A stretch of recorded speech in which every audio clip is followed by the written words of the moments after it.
Hi hello അസ്സലാമു അലൈക്കും. ഭയത്തിൻ്റെ നിഴലിൽ ഒരു സമൂഹത്തിലെ നിയമസംഹിതകൾ വെറും കടലാസുകളിൽ ഒതുങ്ങുമ്പോൾ സമൂഹം ഭയത്തിൻ്റെ നിഴലിലേക്ക് വഴുതി വീഴുന്നു. രക്തബന്ധങ്ങൾ പോലും വിശ്വാസമില്ലാത്ത ഒരവസ്ഥയിലേക്ക് കാര്യങ്ങളെത്തുന്നു. വിദ്യാഭ്യാസ സ്ഥാപനങ്ങൾ സുരക്ഷിതമല്ലാതാവുന്നു. യുവതലമുറ ലഹരിയുടെയും അക്രമത്തിൻ്റെയും പാതയിലേക്ക് വഴിതെറ്റുകയും ചെയ്യുന്നു. എവിടെയാണ് നമുക്ക് പിഴച്ചത്? വിദ്യാഭ്യാസത്തിലെ മൂല്യച്യുതി. വിദ്യാർത്ഥികളുടെ തെറ്റുകൾക്ക് അധ്യാപകർ മാതൃകാപരമായ ശിക്ഷ നൽകുന്നതിലൂടെ ശരിയും തെറ്റും തിരിച്ചറിയാൻ കുട്ടികളെ പ്രാപ്തരാക്കണം. എന്നാൽ അനാവശ്യ നിയമങ്ങളുടെ നൂലാമാലകൾ അധ്യാപകരുടെ കൈകൾ ബന്ധിക്കുന്നു.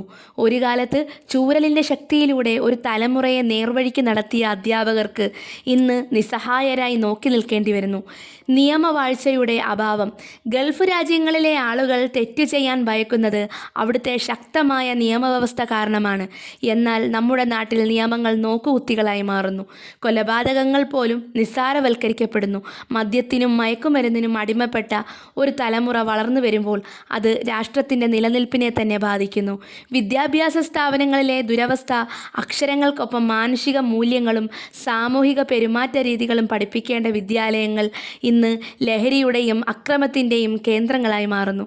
വിദ്യാർത്ഥികൾ നിയമങ്ങളെ വെല്ലുവിളിക്കുകയും പരസ്പരം ആക്രമിക്കുകയും ചെയ്യുന്നു. രക്ഷിതാക്കൾ ഭയത്തോടെയാണ് തങ്ങളുടെ മക്കളെ വിദ്യാലയങ്ങളിലേക്ക് അയക്കുന്നത്. ഇതിൻ്റെ ഉള്ള പരിഹാര മാർഗങ്ങൾ എന്തൊക്കെയാണെന്ന് നോക്കാം. തെറ്റുകൾക്ക് ശക്തമായ ശിക്ഷ. ചെയ്യുന്ന തെറ്റുകളുടെ തീവ്രത അനുസരിച്ച് ശക്തമായ ശിക്ഷാ നടപടികൾ നടപ്പിലാക്കണം. നിയമവാഴ്ചയുടെ ശക്തിപ്പെടുത്തൽ. നിയമങ്ങൾ കർശനമായി നടപ്പിലാക്കുകയും നിയമലംഘകർക്ക് മാതൃകാപരമായ ശിക്ഷ നൽകുകയും വേണം. വിദ്യാഭ്യാസത്തിലെ മൂല്യങ്ങൾ. വിദ്യാഭ്യാസ സ്ഥാപനങ്ങളിലെ മൂല്യാധിഷ്ഠ വിദ്യാഭ്യാസം നൽകണം. അധ്യാപകർക്ക് കൂടുതൽ അധികാരം നൽകി വിദ്യാർത്ഥികളുടെ പെരുമാറ്റത്തിൽ മാറ്റം വരുത്തണം. ലഹരി വിരുദ്ധ ബോധവൽക്കരണം. ലഹരിയുടെ ദൂഷ്യവശങ്ങളെക്കുറിച്ച് ശക്തമായ ബോധവൽക്കരണം നടത്തണം. രക്ഷകർതൃ പങ്കാളിത്തം. കുട്ടികളുടെ വളർച്ചയിൽ രക്ഷിതാക്കളുടെ പങ്കാളിത്തം ഉറപ്പുവരുത്തണം. സാമൂഹിക കൂട്ടായ്മകളുടെ പങ്ക്. നിയമങ്ങൾ മാത്രമല്ല, സമൂഹത്തിനകത്തുള്ള മത സാംസ്കാരിക കൂട്ടായ്മകളും നല്ല പ്രവണതകൾ വളർത്താൻ പ്രചോദനം നൽകണം. മാധ്യമങ്ങളുടെ ഉത്തരവാദിത്തം. സമൂഹത്തിൽ അക്രമം, അനീതികൾ തുടങ്ങിയവയെ പ്രോത്സാഹിപ്പിക്കുന്ന തരത്തിലുള്ള വാർത്തകളും സിനിമകളും സോഷ്യൽ മീഡിയ ഉള്ളടക്കങ്ങളും നിയന്ത്രിക്കേണ്ടതുണ്ട്. കൗൺസിലിംഗ് സംവിധാനങ്ങൾ. വിദ്യാർത്ഥികൾക്കും യുവാക്കൾക്കും പ്രശ്നങ്ങൾ ഉദ്ദേശശൂന്യമായി നേരിടാതെ അവരെ മനഃശാസ്ത്രപരമായി പിന്തുണയ്ക്കുന്ന സംവിധാനങ്ങൾ ശക്തിപ്പെടുത്തണം. ഇത്തരത്തിലുള്ള കുറച്ച് കാര്യങ്ങൾ ശ്രദ്ധിച്ചാൽ തന്നെ നമുക്ക് നമ്മുടെ ഇടയിലുള്ള കുറേ പ്രശ്നങ്ങളൊക്കെ തൂത്തുകളയാൻ കഴിയും.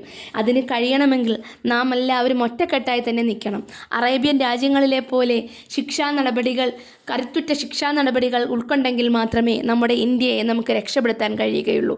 നമ്മുടെ സമൂഹത്തെ നമുക്ക് രക്ഷപ്പെടുത്താൻ കഴിയുകയുള്ളൂ. അതോടൊപ്പം നമ്മുടെ മക്കളെ നമുക്ക് രക്ഷപ്പെടുത്താൻ കഴിയുകയുള്ളൂ. ഈ ആശയങ്ങൾ എല്ലാവർക്കും ഇഷ്ടപ്പെട്ടാൽ ലൈക്കും ഷെയറും ചെയ്യുക. താങ്ക്